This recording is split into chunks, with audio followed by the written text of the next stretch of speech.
E fala, torcida São Paulina, começando mais um vídeo aqui no canal. No vídeo de agora vamos estar vendo aí todo o pós-jogo e tudo que a mídia esportiva falou da vitória do São Paulo sobre o Grêmio no Morumbi. O São Paulo que é líder do Campeonato Brasileiro. Olha que loucura, olha que coisa inacreditável, nosso tricolor. Quantos anos não era líder do Campeonato Brasileiro? E confesso que ficou barato o jogo de hoje. Antes de mais nada, já sabe, deixa aí embaixo, deixa o like, se inscreva no canal, ative o sininho de notificações. Tem vídeo no canal aqui todos os dias para vocês curtirem. E comentem quem para você foi o melhor do jogador da partida. Créditos eleitorais, deixa aí na descrição, sem mais enrolação. Simbora pro vídeo. Por 2-0, a gente abre o linha de passe falando deste jogo. Baita atuação do São Paulo, Vitor Birner. Eu acho que dá para recalcular a derrota, hein? Para quem estava com o discurso de que 45 era a meta, hein? Bom, boa noite a você, Jean Calçades, Zupac, aos fãs e às fãs do esporte. A melhor atuação do São Paulo sob o comando de Crespo. E aí eu tô contando aquelas primeiras 6, 7 partidas, quando ele assumiu o comando e a equipe perdeu o jogo contra o Flamengo, empatou, se não me engano, o jogo contra o Fluminense, e aí emendou 5 vitórias seguidas.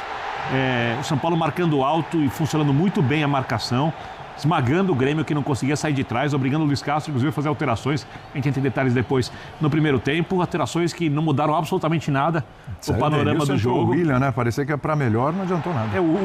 O São Paulo jogando com 3 atacantes, o que deixa o time vulnerável um pouco pelos lados quando passa essa marcação alta da adiantada do São Paulo, mas de qualquer forma um volume de jogo ofensivo muito bom, muita construção. E eu podia destacar vários jogadores que jogaram muito. A gente vai falar. Danielzinho jogou muito, Caleri jogou muito, Lucas jogou muito, mas o Marcos Antônio... Pelo amor de Deus. Assim, uma aula de futebol. Sério. Porque além de ele roubar bolas do campo de defesa, de fazer a saída de jogo, quando ele se aproxima da área, ele acha alguns passes curtos por cima, como se fosse um meia clássico, um 10 de antigamente. Quer dizer, uma aula de futebol do Marcos Antônio, repito, na melhor atuação do São Paulo sob o comando de Crespo. Você acha que amanhã vai vir ligação da Gávea lá pro Morumbi, ou Zupac? Pois é. Né? Ficou mais caro agora, hein? O Flamengo não estava de olho no Marcos Antônio à toa, William. Uma ótima noite a você, bem? aos companheiros e ao fã de esportes.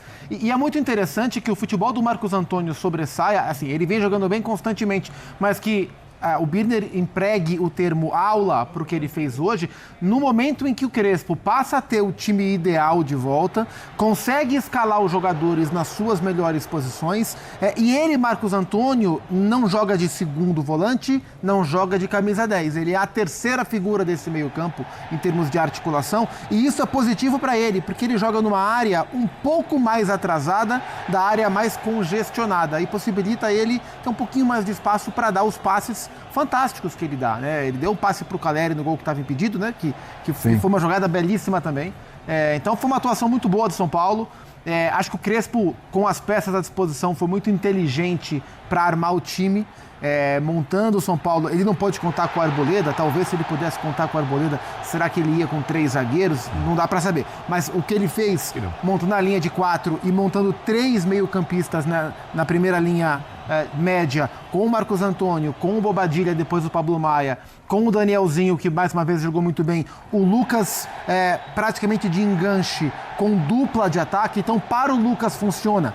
Para o Luciano jogar de dupla funciona, porque o Luciano não é 9, não é ponta, não é 10. Ele é um cara para jogar ou de ponta de lança ou de dupla. Então, assim, não é coincidência que o São Paulo encontre a sua melhor versão com seus melhores jogadores de volta.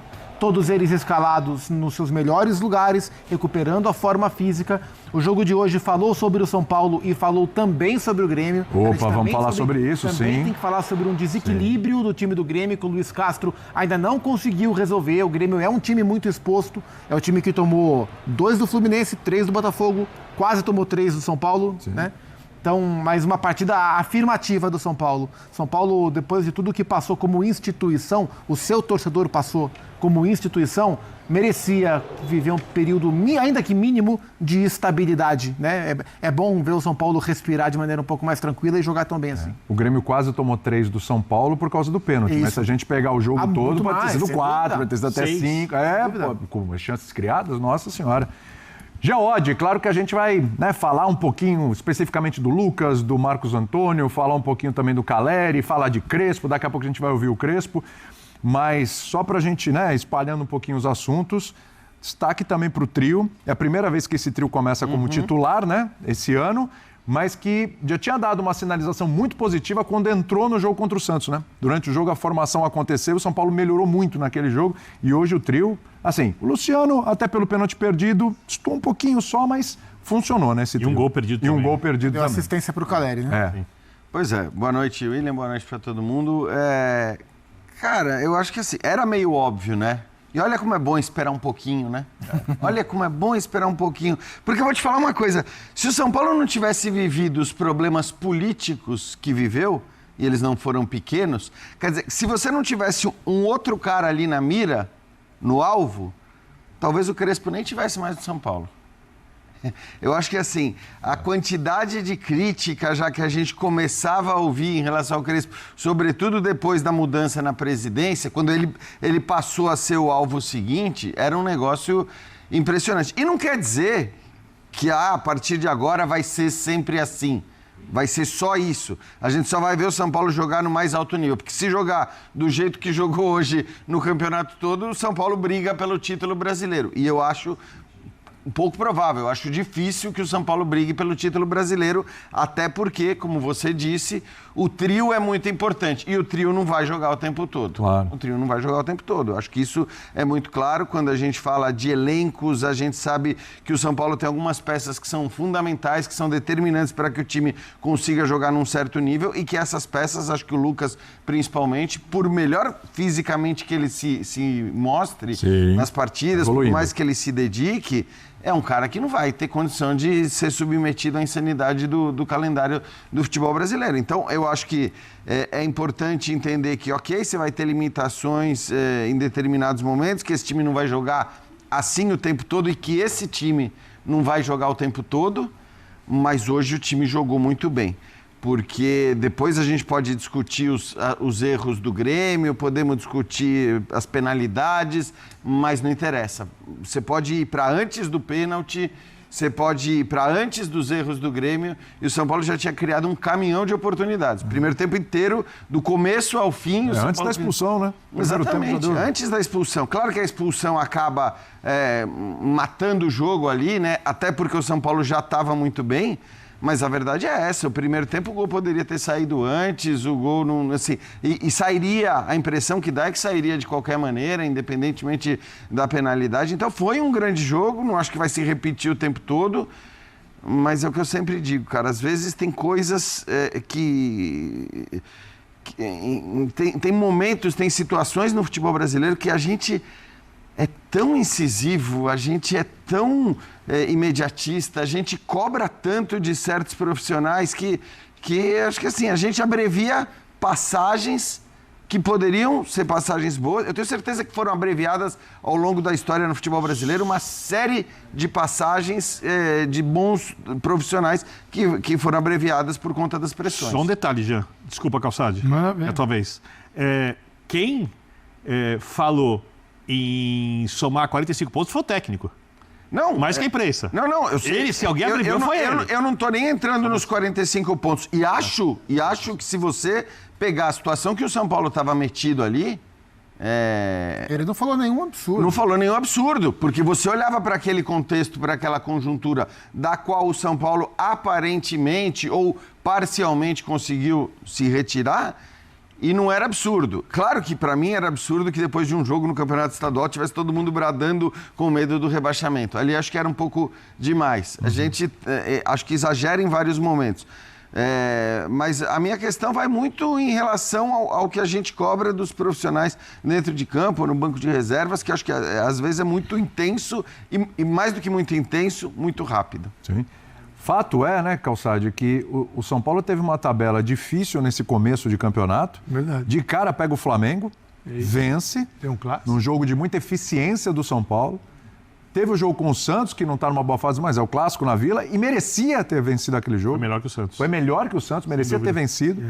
E agora pega o Grêmio e faz a sua melhor atuação, atropelando um placar super mentiroso. Nesse momento está no primeiro lugar do campeonato. E é o primeiro lugar do campeonato. E atravessou tudo isso numa crise. É isso. E não é à toa que o Brasil, boa noite, né? Boa noite. O Brasil, a Organização Mundial de Saúde reconhece o Brasil como o país que tem assim, a população mais ansiosa no mundo. Eu tava olhando essa manchete no celular. Não, eu fui buscar. Eu lembrei que ele tava porque eu olhando o negócio. Porque eu lembrei. O Jean falou que o Calçade tá isso agora, né? Porque eu lembrei e falei, aí eu busquei aqui e falei, nossa, mas é isso, Ele ia dar uma sacaneada, porque é o seguinte, mas é fato, tá ali. A gente, às vezes, aqui, quando a gente vem, e a gente faz esse programa muitas vezes durante o ano, só nessa semana são 4.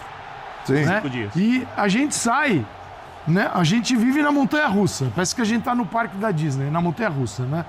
E, cara, e é uma loucura. Eu não gosto de montanha-russa. Mas é uma... Mas adoro os parques Mas da adoro Disney. os parques. Isso, por favor, hein?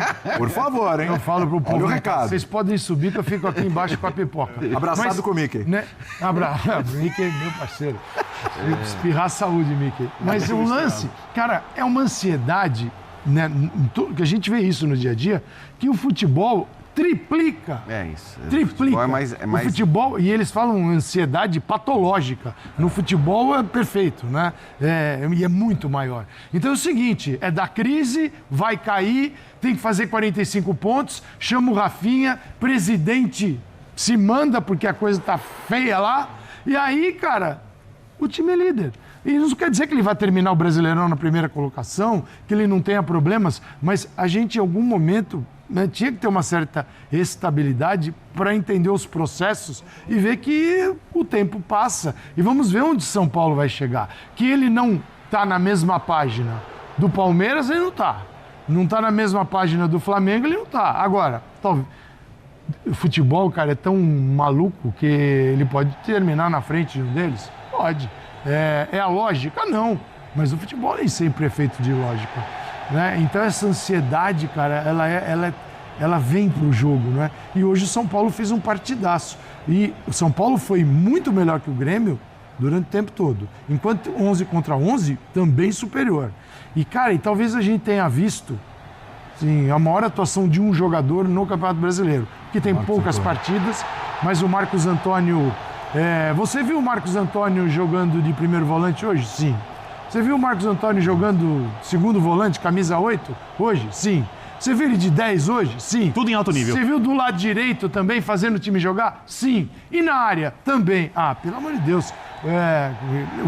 Cara, é desproporcional. Ele fez. E o Grêmio? O Grêmio também. O Grêmio não jogou nada.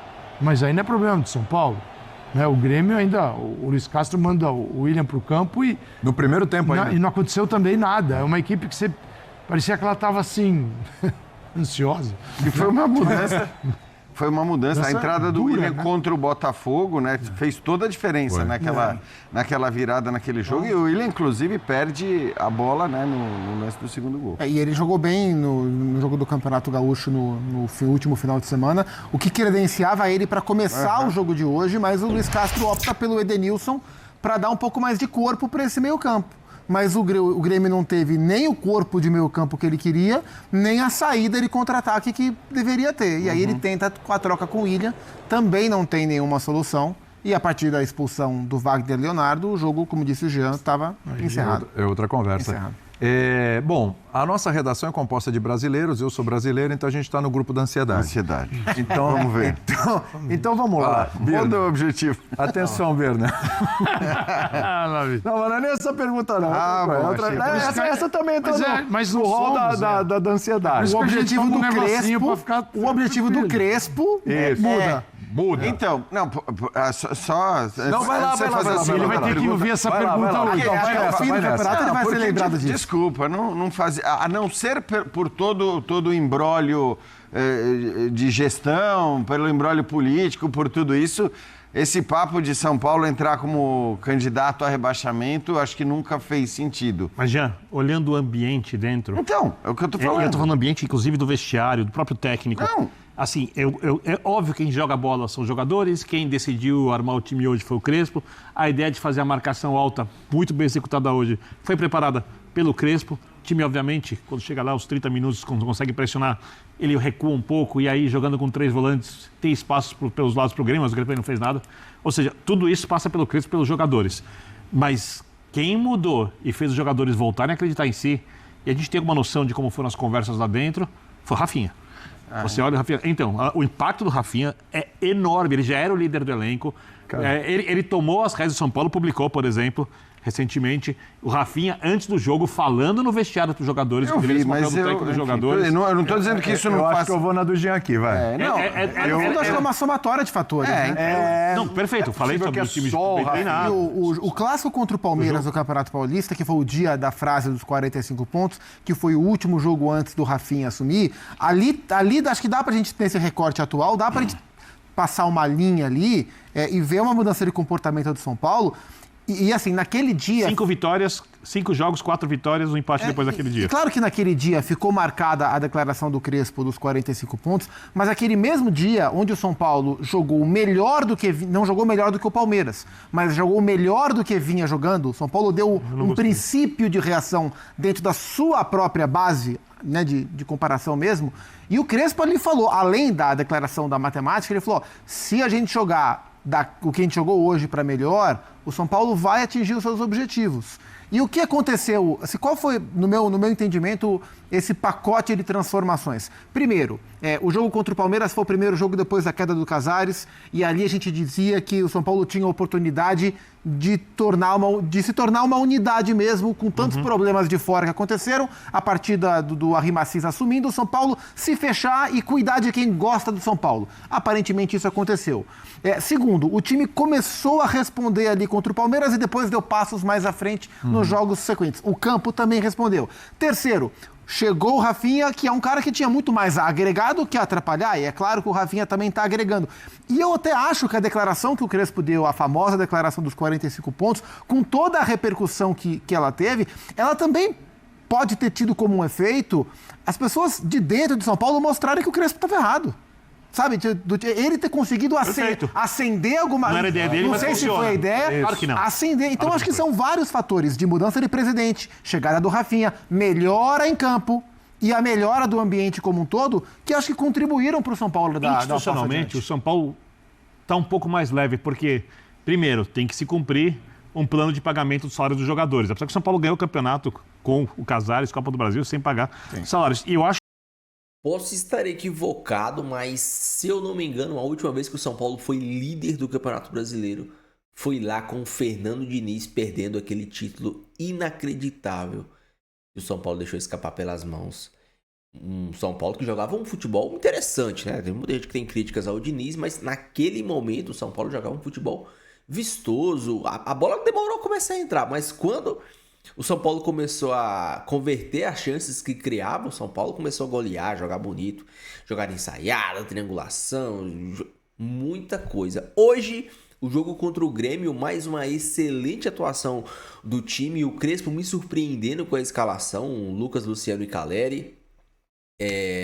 Eu até tinha dito isso, né, que ao meu ver, o modo mais seguro dele utilizar os três é com a trinca de volante.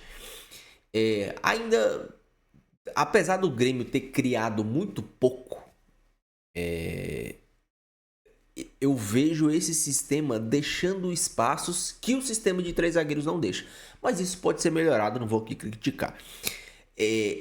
Fora isso, um jogo onde o São Paulo teve o controle há muito tempo, eu não vi o São Paulo tendo o controle do jogo, mesmo no primeiro tempo, no 11 contra 11, tão claro. Mas contra o Santos jogou da mesma maneira. Cara, o Santos é um time muito pior que o time do Grêmio. Muito pior. Há muito tempo eu não vi o São Paulo fazendo um jogo contra um time parelho, né? Como fez contra o Grêmio. O próprio jogo contra o Corinthians, que o São Paulo venceu, teve momentos ali de oscilação. Teve momentos que o Corinthians assustou o São Paulo. O Grêmio não. O Carlos Vinícius, que se eu não me engano é o artilheiro do Campeonato Brasileiro, foi simplesmente engolido por Sabino e Alan Franco. O Lucas Ramon jogou muito bem pela direita, o Enzo jogou muito bem pela esquerda, e antes da gente falar dos atacantes, temos que falar do Marcos Antônio. O Marcos Antônio, ele... Cara, é inacreditável que esse cara joga. O São Paulo, por mim, amanhã tem que falar, Marcos, você quer ganhar 800 pau por mês, cara? Você vai ganhar 800 mil por mês. Vamos renovar esse contrato seu aqui, porque, cara, o São Paulo tem que fazer de tripas coração para renovar com o Marcos Antônio, porque ele é o alicerce do time do São Paulo. Eu até meio que debati com um torcedor há alguns vídeos atrás, que eu falei que o Marcos Antônio, ele é imprescindível. E citei o Luciano como exemplo. Se tirar o Luciano, vai ter outro cara que vai fazer a função. O Marcos Antônio não. Se tirar o Marcos Antônio, não tem ninguém que faça aquela função. Se amanhã o Marcos Antônio se lesionar, ninguém vai fazer o que o Marcos Antônio faz. Se amanhã, Deus o livre, o Luciano se lesionar, o Crespo vai colocar o Lucas ali e vai resolver. Ou colocar outro jogador, o Tapia que seja, não que tenha a mesma qualidade, mas tem alguém para fazer aquela função. O Marcos Antônio não. A função do Marcos Antônio e principalmente o que ele joga, o que ele faz é inacreditável. Mesmo no 11 contra 11, o Marcos Antônio se recusa a jogar para trás. Ele simplesmente se recusa a jogar para trás. E cara, é muito, muito bonito ver o Marcos Antônio jogar. Com o Danielzinho é ainda melhor. Acho até que com a entrada do Pablo Maia, depois da lesão do Bobadilla, o São Paulo perde na criação, porque o Pablo Maia joga menos que o Bobadilla, mas o Pablo Maia marca mais que o Bobadilla. O Pablo Maia, ele dá mais segurança defensiva do que o Bobadilla. Por mais que o Bobadilla venha jogando bem, eu acho que o Bobadilla não tá numa má fase, mas como marcador, eu prefiro o Pablo Maia. Como volante, principalmente com essa trinca tá muito bem encaixada, Marcos Antônio, Danielzinho e Bobadilla. Mas o Pablo Maia, ele dá uma sustentação ali, ele morde mais, ele é mais imponente fisicamente. Eu gosto do poder de marcação do Pablo Maia. O que me incomoda no Pablo Maia é o toque para trás, o toque pro lado, não dá prosseguimento à jogada. Mas a gente tem Marcos Antônio e Danielzinho que faz isso, então ter o Pablo Maia ali é até uma segurança a mais. Lucas, cada jogo que passa evoluindo, parece estar completamente recuperado da lesão. Parece não estar sentindo mais dor. Você já vê arrancadas, você já vê mudança de direção, você já vê ele pedindo a bola, ele incomodado que a bola não chega nele. O Calleri sendo o Calleri. Eu até tenho uma crítica a fazer ao Calleri. Por mais que ele tenha feito o gol hoje, o Calleri ele teve oportunidades de fazer gol antes e não converteu. Teve contra o Santos também, o Calleri tá tendo oportunidades. Eu acho que ele tem que melhorar esse aproveitamento. Não vai ser todos os jogos que você vai ter 2, 3, 4 oportunidades para marcar gol. Tem jogo que você vai ter só uma. Então, apesar do gol foda, participa das jogadas, faz pivô, briga com o zagueiro, top. Mas, ao meu ver, ele tem que melhorar o aproveitamento. Lógico, tá voltando de lesão, tá em pré-temporada, eu entendo, só algo a pontuar. O Luciano hoje perdeu o pênalti, mas sinceramente eu sabia onde o Luciano ia bater, obviamente. Todo mundo sabe que o Luciano bate ali e geralmente ele bate rasteiro na bochecha da rede, dificultando pelo menos a defesa. O Everton sabia que ele ia bater ali, o Everton já até defendeu alguns pênaltis do Luciano e teve outros que o Luciano fez batendo no mesmo lugar. O Luciano tem que começar a treinar uns pênaltis diferentes, mas acho que hoje ele foi participativo.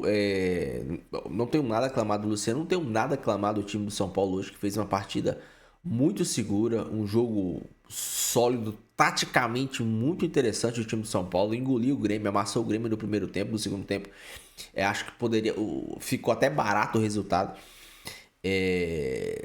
Fico feliz com o resultado e fico mais feliz ainda em ver o São Paulo na liderança do Campeonato Brasileiro.